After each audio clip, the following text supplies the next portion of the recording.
I'm Aaron from PhoneDog.com, and if you want a Motorola Android device on US Cellular that kind of resembles the Droid Razr on Verizon, the Motorola Electrify 2 is your device. It's packing a 1.2 gigahertz dual-core TI OMAP processor, a 4.3-inch display, an 8-megapixel camera, and Android 4.0. Can this thing compete with the Galaxy S3 and other high-end devices on US Cellular? We'll find out in the full review, but first some love to Best Buy Mobile for giving us devices like this for use in our One-Pawed Bandit giveaway game, which you can find at instantwin.phonedog.com. When you go into Best Buy Mobile, you won't deal with rebates whether you're getting a T-Mobile, an AT&T, a Verizon, or a Sprint line. You walk out the door without dealing with paperwork, waiting 8 to 10 weeks for a rebate, and more at Best Buy Mobile. Let's take a look. Electrify, is this all it's cracked up to be? We'll find out in the full video review. I'm going to apologize in advance for the noise because whatever it is they're building behind me in the office, it's something crazy. It sounds like some desks are going into the offices, so if there's any noise, my apologies. But this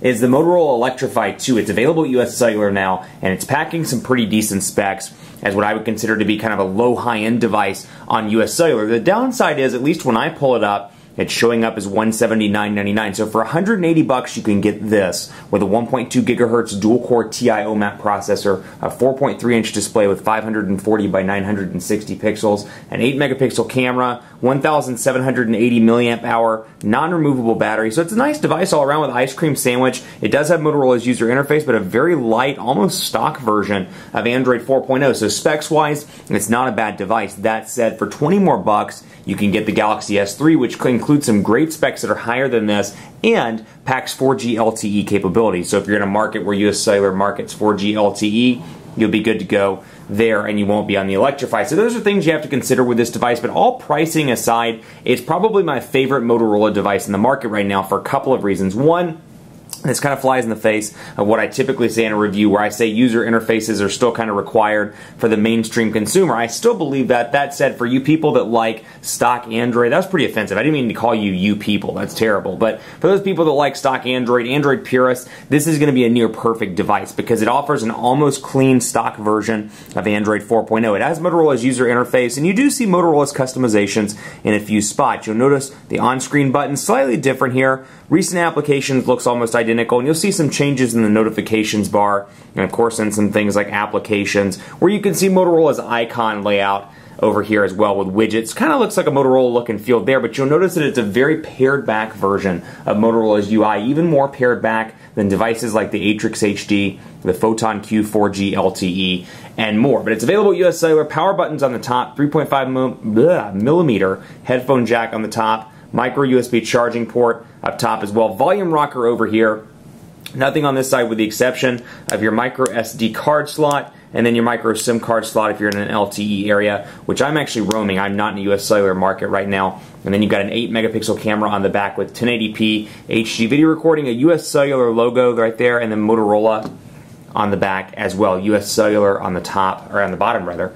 Also, and then the Motorola logo up here with your front-facing camera. 1,780 milliamp hour non-removable battery here means that you should be able to make it through the day. It's non-removable though, so if you're not carrying a charger, you might be out of luck long term here if you need this device for a few business calls throughout the day. But we'll talk about that in part 2. Out of the gate, you get a couple of things here: alarm and timer, Amazon Kindle, Amazon MP3, App Store, so some Amazon customization there, FM radio pre-installed. Then you get some stuff like HD games, Help Center, IMDb comes pre-installed along with Let's Golf 3, US Cellular's mobile TV. You've got My Accounts, which is a Motorola thing, Tone Room Deluxe, US Cellular there, Your Navigator, US Cellular there, and then Zappos as well, and then some widgets out of the gate. So you get Android widgets here, and then you get Motorola widgets. This, for example, is very clearly a Motorola widget, and much like the Android 4.0 widgets, you can customize the size of Motorola's widgets, as you can see here. So I can make it full screen or nearly full screen. I can make it half screen. I can really customize these widgets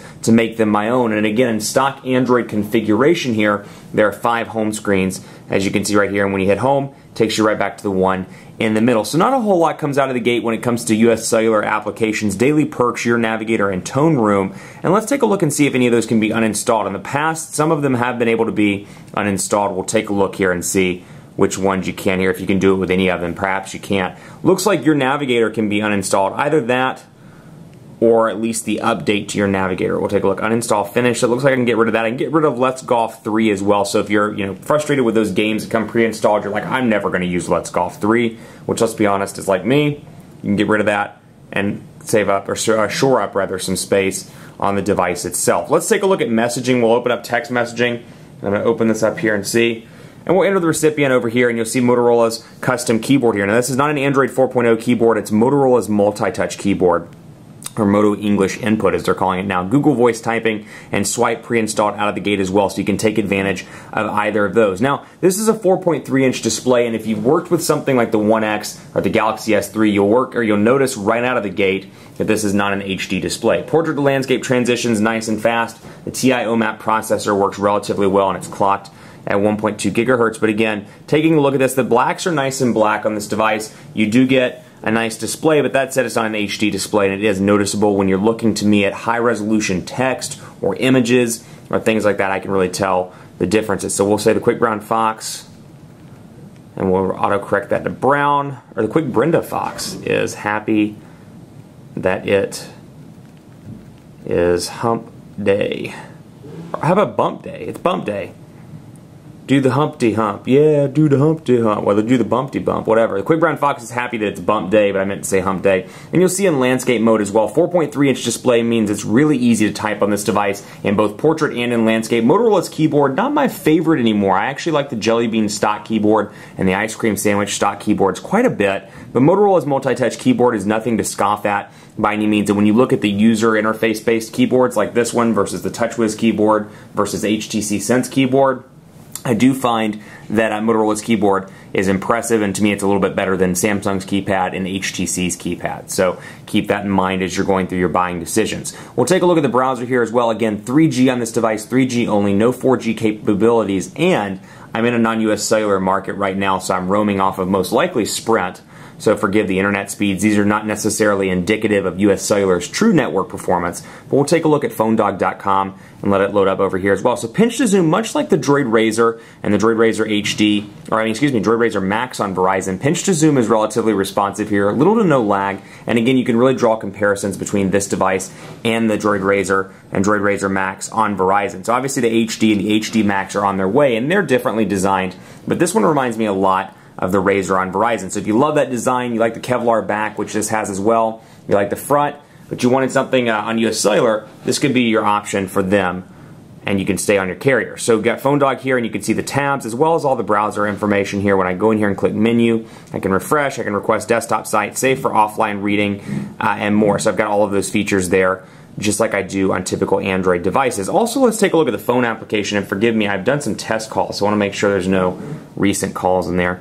But you can see the dial pad here again, has some Motorola influences to it, but still, it's probably the most stock look and feel out of any device in the market right now, particularly when you get to phone book and you take a look at something like customer support, and you can really see, we'll go back out of that actually, and we'll go into people directly, so you can see customer support. You can really see the stock Android 4.0 colors here, this light blue with customer support in white text. You can see the phone number, and if I had a picture for customer support, instead of this little silhouetted man, or perhaps it's female, I don't know, man or woman, I could do a picture right there. Call, messaging here, and then menu up at the top I can edit. So again, a really clean looking user interface here that reminds me a lot of stock Android. So if you do like that stock Android look and feel, this could be a great device for you. Otherwise, I think it's going to be one of those things where you have to look at the Galaxy S3 or perhaps one of the carrier's $99 offerings, because the price point is just too high on this phone. At 99 bucks, I could really justify it. At 180, it's tough to justify, but I will leave that to your good decision-making processes, I should say. So add a Google account. I did have one on here earlier, but I did a hard reset on the device, so you can see we'll load up Heron Baker at gmail.com. The full Gmail interface, as you can see here, looks pretty similar to previous builds, although obviously they upgraded it for Ice Cream Sandwich and beyond. So Ice Cream Sandwich devices and Jelly Bean devices have this new interface. You can see reply button, menu here, and then menu down here as well with some shortcuts that are just labeled by icons. Now, keep in mind, on-screen buttons here means that even though this is a 4.3-inch display, you're going to lose some of that screen real estate due to the fact that the buttons always stay on screen, even in applications like YouTube, which unfortunately you would think the buttons would be able to be removed or at least hidden. They're not. We'll talk about that more in part 2. Stay tuned for that, and stay tuned for more on speed tests, quadrant standard, apps, and more in part 2 of the Electrify 2 full video review.